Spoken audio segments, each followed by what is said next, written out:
Okay, we are in the middle of Hilchos. Good morning. Good morning. Thank you. We are in the middle of Hilchos Eruvin.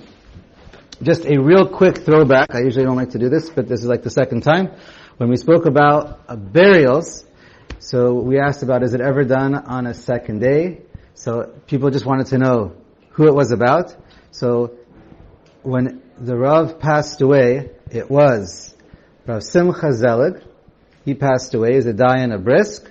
He passed away late Erev Shavuos.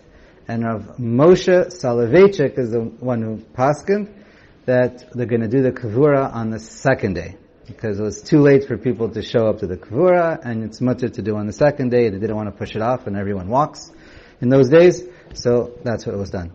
And I just wanted to point out that Rav Yonasan Sachs also told me that it was Tzvi Pesach Frank, the Rav of Yerushalayim, who paskined that the Chevra Kadisha doesn't get to, for sure doesn't get to go back. If they went to do the burial, they're not allowed to come back. Because they're miyuchad to be the Chevra Kadisha. They're the ones who are designated for it. They know that going in, it's part of their job. And we're not worried about, they're not going to do the next burial. So that heter of, so that they don't makshil dam la'asi levo, doesn't apply to a Chevra Kadisha. Just want to, can ask more about that later. Still do it in Gibraltar secondly. In Gibraltar's, Shepson says they do it in Gibraltar, okay? And in America also. Yeah, Satmar is more known for it, and Yechidim. Okay. I think we will continue. Yes. So, hey. We're on hey. Taf, Kuf, Chaf, Zayin, hey. Tavshil zeh, she'amru. So, right, we spoke about it needs to be something that's cooked, and lechadchila something that's baked. So this tafshil that we spoke about, so it could also be, has to be anything cooked, even if it's, we're going to see, even if it was edible chai, even if it was edible. She'amru afilu tzali, so it could be cooked, it could be roasted or grilled. Afilu shaluk, it could be very well cooked, so that it's even like melts a little bit, whatever the word is. And afilu kavush, for these purposes of Eruv Tavshilin, even if it was only kavush, something that was pickled. Anything that was pickled for more than 24 hours. Oh, me'ushan, or it was smoked. All these things are fine. Afilu min dagim ktanim, even small fish, yidicha memayim chamim vadachatan hu bishulan, achila harei zeh somech aleihen. Anything that's its way for cooking. Even if it's just something that's really easy to cook and all you have to do is just pour boiling hot water on it, that's fine. Comes out, if you see the Mishnah Berurah, herring. Okay, I don't know how people usually make it. If it's in a sauce or liquid, I think that's how it's usually made. Almost all herring is made by putting the herring in oil and then adding various Okay. sauces, but it's almost all Okay, oil. so Rubenstein said it's always made with oil, and so therefore it's not a problem, that's good enough. The Mishnah Berurah talks about herring that's only made with dry salt. And that's not good enough. He says, Maliach, just salting is not considered cooking. But if it's in a brine or if it's in oil, then that's for sure okay. Mechein, right, as long as it's 24 hours. So you can make an Eruv Tavshilin on herring. So wait, that would be like jerky. So is that beef jerky usher? No, that's, you cook that. No, exactly. Beef jerky. Beef jerky is prepared by laying it out on the board just like the fish and salting it. We can move on later. Okay. Okay, fine. It's not heated at all? Not at all. Okay. Kavish means like doesn't mean salt. You can't cook it by like pickling it with salt. It has to be with a liquid salt. At least that's what the Mishnah Berurah writes. I didn't research. Where is that Mishnah Yud Gimel, I think. Thank you. Okay. All right. Good question. Maybe beef jerky counts, but okay. I don't know. V'chein somech al tapuchim mevushalim. So too, you cook apples. Even though you eat it raw, that's fine, right? Because we eat it part of the meal. People have it as kugel or apple crisp, or whatever you want to call it. V'adin shar peretz mevushalim. Anything else? Maybe compote as well. Ve'al dagim ketanim shebishon.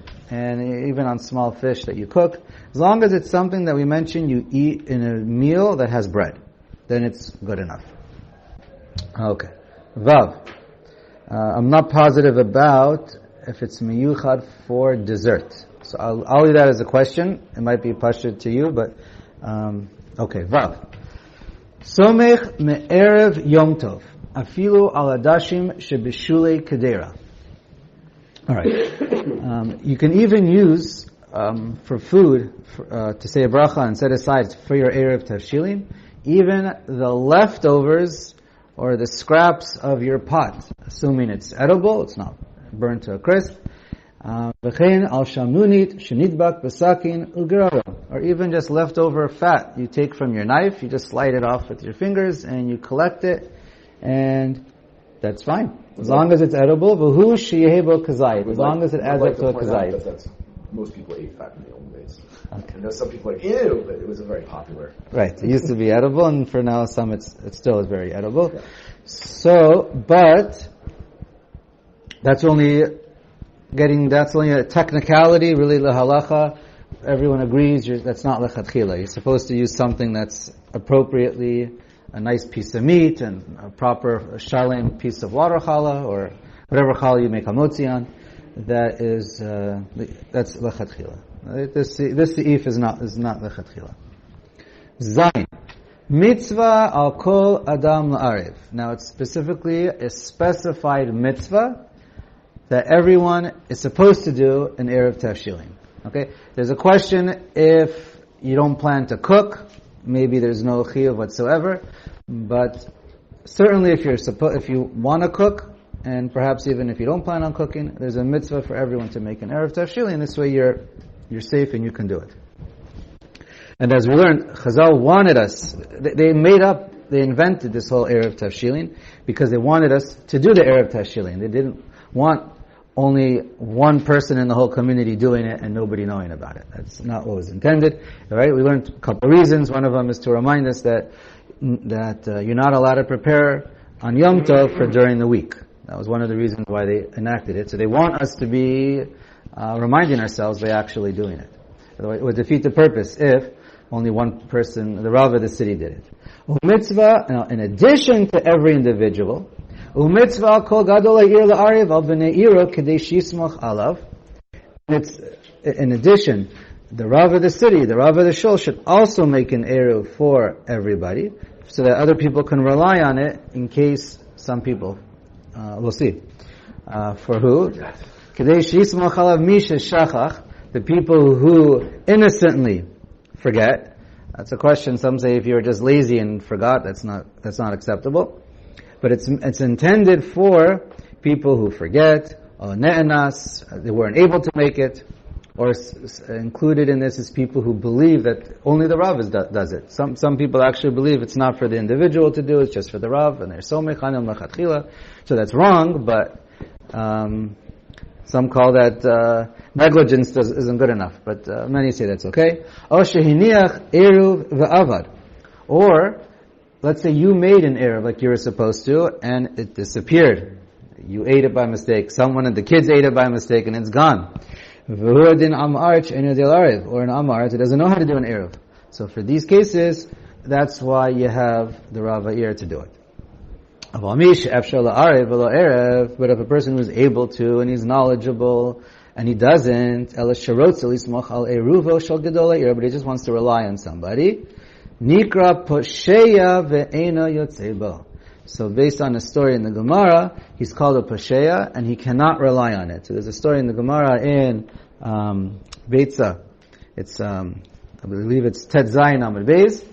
So there was a blind person, happened to be blind, and he was upset. So the Rav asked him, "Why are you upset?" He says, "Because I forgot to make an eruv." He says, "Don't worry, you can rely on me." And then the next holiday came, and he saw him upset again, and he said, "Why are you upset?" "Because I forgot to make the eruv." So the Rav says, "Oh, you can't prepare for Shabbos this year, because I don't have a mind to take care of those who are pasheya, only those who are by mistake." So it's a machloket rishonim, if that's the real halacha, or just that Rav was being strict with his member. So it's a machlok rishonim. Here the Shulchan Aruch is machmer. The Mishnah Berurah points out that there's somewhere a mekel, and I think he writes that, right, he says, B'di Eved the Mishnah Berurah against the Shulchan Aruch, he says you can be somech b'di'evid, and you can rely on the Rav even if you forgot a couple times in a row. Okay. Obviously, he says lechatchila you should follow the Shulchan Aruch, but if you forgot and there's no way out, you're allowed to. Okay. Let's see. Now, what happens if you plan to eat out? You don't plan to cook at all. So you say, what do I need an Eruv for? Eruv Tavshilin for? I'm not cooking, I'm not baking, I'm not doing anything. So perhaps you should for a candle, and we'll talk about that, but some say for a candle there's no chiyuv. So if you're doing it only for a candle, I would say do it without a bracha. That's what I've seen in Chazon Ovadia and others. But, what if you were planning to eat out, and then you realize, I can't eat out. They uninvited you, or somebody was sick, a snowstorm, and you're not going. And now it's already Friday afternoon or Friday morning, and you don't have food. So that's called an onus. So Shlomo Zalman or Karl Eretz, and I think common sense will tell you that that's called an onus, because you had full intentions not to need it, and now you need it. So that's exactly what an onus is. Okay. Chet. And if you will also, the Mishnah Berurah, others say if you appoint someone to make the Eruv Tavshilin for you and that person slips up, so that's also, you're called an ones, and you can rely on the Rav. Chet. Kishema'arev al acherim, eino tzarich lefarit, ela maniach michlal al kol bnei ha'ir. Now, if you're going to make the Eruv for somebody else, like the Rav, or you can just make it for other people, so then you just have in mind, you say it's for everyone else or all these other people. You don't have to start specifying names. And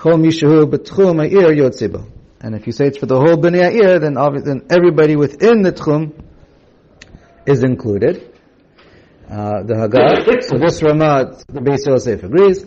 It's not always easy to know if he agrees or disagrees, but here he agrees. Haggah. Aval mi shehu chutz latchum ena yotzei bo afilu hiniach erev tchumin v'yachol lavo lechan. Now, if a person generally just makes an Eruv for the city, and he says, I'm having in mind everyone within the Tchum, or he just says, I'm having everybody in mind in the city, and he doesn't specify, anyone who's outside the Tchum is not included. Even if that person made an Eruv, let's say he's 1,000 amos outside the city, and he made himself an Eruv Tchumin that he's able to come inside the city, that Eruv doesn't work on him. Because that person knew about his Eruv Tchumin, but the Rav Ha'ir didn't know about his Eruv Tchumin. And so the assumption is the Rav only has in mind for whoever is within the Tchum, unless the Rav Ha'ir specifies, I'm also going to include that person or anybody, or he says, I'm going to include anybody who's within 2,000 amos who made an Eruv type of thing. What about from in New York to Los Angeles, the Chavon, we have dance together. Does that work? No, because he can't use it. It's not shaykh. You have to have shaykhs to the food. As far as I understand. You have to have shaykhs to the food. Okay. Tet.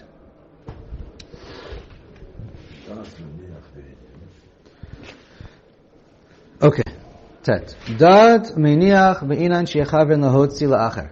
So the one who makes the Eruv Tavshilin, like the Rav Ha'ir, or a nice neighbor, has to have in mind who he's making the Eruv for. And we're going to see, you have to also make him an owner. So obviously you have to have him in mind.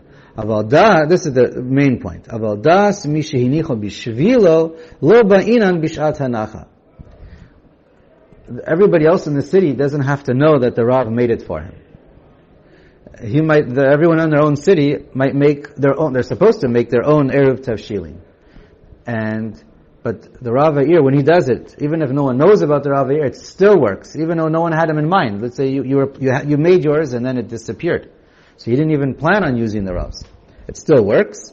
Rak, on the condition, Yom Tov kodem she'atchil v'ashel tzarech Shabbos. But obviously, the guy has to know about it on Erev Shabbos, because otherwise he won't be able to cook. So if he realizes he doesn't have his own Erev, he can't cook unless someone tells him, by the way, you should just know the Rav made it for you yesterday. So then that's fine. So in other words, everyone's covered even if you don't know about it before Friday, but on Friday, to cook, you have to know about it, otherwise there's no way for you to think that you're allowed to cook. Haggah. Vim derech agadol aniach aleim, somchin alav mistama. Alright, and if you know that just normally for the Rav, the ear, someone does it for everybody else, then you're allowed to be somech on him, b'diavad, not lechatchila. That's, again, it's a whole machlokas, but that's the halacha, that lechatchila you can't rely on the Rav. Yud. Hama'ariv la'acherim, tzarich l'zakot lahem ha'yedei acher. Now, if you are going to make an eruv for somebody else, you have to make them a part owner of the food, because they have to have a shaychas to the food. Whoever, basically the same rules who applies to Eruv Shabbos, like Eruv Tchumin, Mizakin al Yado be'Eruv Tavshilin. Those are the same rules of having someone else being Mizaka for you. Whoever is not allowed to be Mizaka, to receive the food and pick it up and say, it's now I'm being Mizaka not only for me, but for everybody else, or just for everybody else. So then, whoever lifts it up, whoever cannot lift it up by Eruv Tchumin, Mazakin al Yado, also cannot for this purposes. So basically a short summary would be that Ketanim and Avadim cannot be the recipient, but it could be any Gadol. And then if it's someone that is somech on your table, who lives in your house and is eating your food, if they're bar mitzvah, so lechatchila we don't use them. Lechatchila don't use your wife. Lechatchila don't use your big children, older children who are bar mitzvah, bat mitzvah. But you're allowed to be, when it's necessary, or b'diavad. So that's how it is by Eretz Chumin. Same thing here. So, okay. Yud Aleph. Tzarich hazoche lagbi ha'eruv min hakarka, or I'll add from the table. You're supposed to, or the guy's hand, you have to lift it up, tefach. Whoever's being mizaka, you have to lift it up, one tefach, and then, right, everyone has in mind what you're doing, and then it belongs to everybody, and now the Eruv Tavshilin can work for everybody. Yudbet, kozer v'notel miyad hazoche. So when you do this, and you give it to somebody else, so then, alright, whoever doing this, it's usually the Rav of a shul or city, so he gives it to the person who's taking it, who's in mizaka for the whole tzibur. The one who's taking it picks it up, and now the Rav takes it back. Mevarich al mitzvat eruv, and then when you pick it up, when the Rav picks it up again, he says the bracha, Baruch atah Hashem asher kedeshanu al v'tzivanu al mitzvat eruv, and that's the bracha. The Omer, and then right away he says the following nusach, and we'll see it's very important to say this nusach. We'll see what happens if you forget later on. The Omer, B'dein yehei sharei lan la'afuye u'levashule u'latmune u'ladluki shraga. Right? And with this, which is referring to the Eruv Tavshilin, now we're going to be permitted to bake, to cook, to do hatmana, to light candles. U'leme'abad, the nusach continues, U'leme'abad kol tzarchana miyom tov l'Shabbos. And I can make now I can prepare whatever I need from Yom Tov to Shabbos. Lana, this is for me or us, my family. Floni, and for my neighbor, this person or that person. Or so for the entire city. So you just, whatever it applies to, right? Whoever you're saying it for, you say it for everyone. Umi she'ena yodea bilshon hakodesh. Well, that's actually Aramaic, but if you don't, I don't know, but if you don't understand what you're saying, yuchal la'omra bilashon la'az shemevin. So the Mishnah Berurah corrects yuchal to tzarich, and you must say it in a language that you understand, whether it's Yiddish, Aramaic, English, whatever it might be.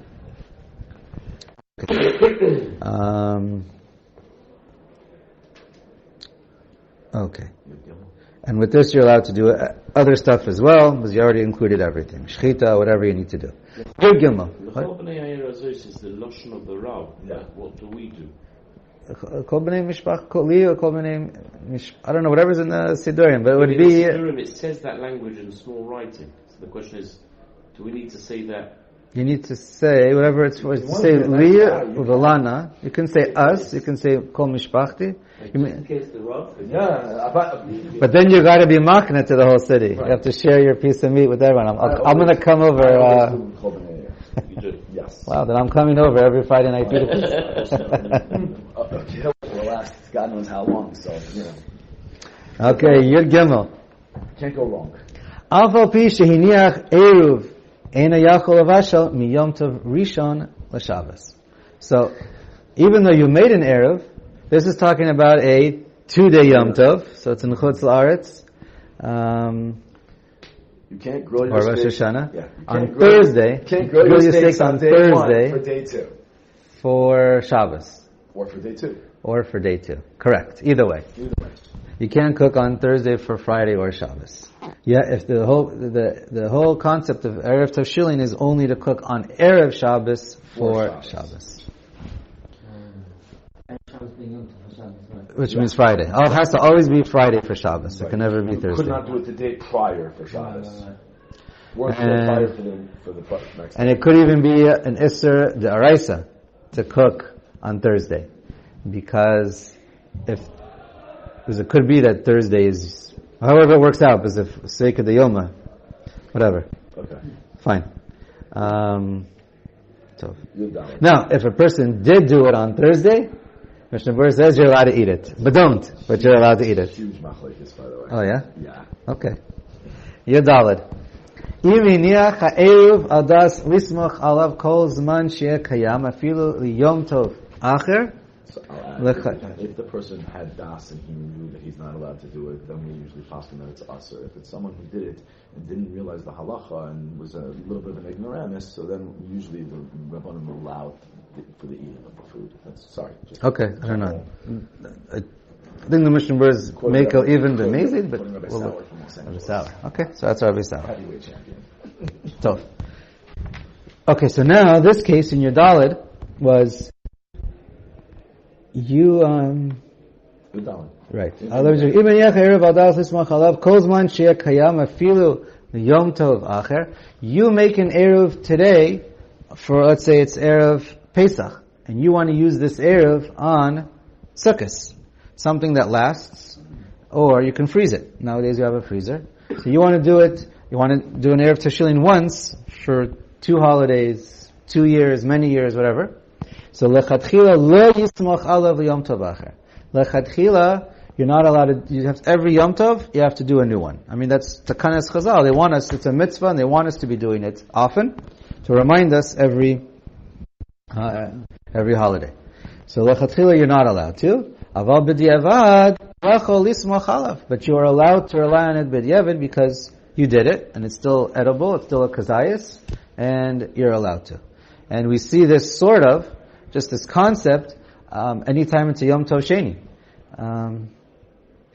That you're allowed to do it. Technically, the eruv that you're making is supposed to be done right before the day. So, if really only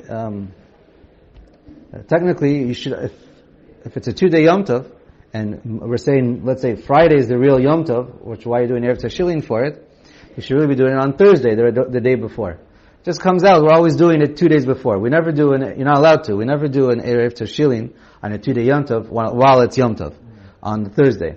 You always have to do it on the Wednesday. You always have to do it before Yom Tov starts. So you see, this is the one time where it's done lechatchila and chutz la'aretz, where it's done in advance, or Rosh Hashanah and Eretz Yisrael. But you just see the concept that it could be done. It's supposed to be done right before Yom Tov, that day. But Lamaisa, you're allowed to do. We do it lechatchila 2 days before. Sunday also, if you had to, right? Right. Okay. But anyways, at least it's done for every new holiday, which is really the idea. Tet Vav. Even first day Pesach, the last day, it can fall out like that. So lechatchila you do a new one each time. Tet Vav. Right. From even 7 days apart, lechatchila you make a new one. Tet Vav. Ne'echal ha'eruv o she'avad kodem shebisha l'Shabbos. Now what happens if the eruv disappears? You eat it. Before you cook for Shabbos. Ein yachol avashal ele im kein nishtayr mimenu kazayas. So we basically had this halacha again before, that once it gets eaten or disappears, and you don't have a kazayit left, then you're stuck. It's you no longer, even though you made an Eruv Tavshilin, you no longer have an Eruv Tavshilin, and you can no longer cook on Friday for the next day. Again, you can still be somech on the Rav if he made one, and there's another way out. Right, so that's what we learned already. So that's exactly the case of onus. And I think we're going to learn there's another way out. Okay, we'll stop here and we'll say that other way out when we move on.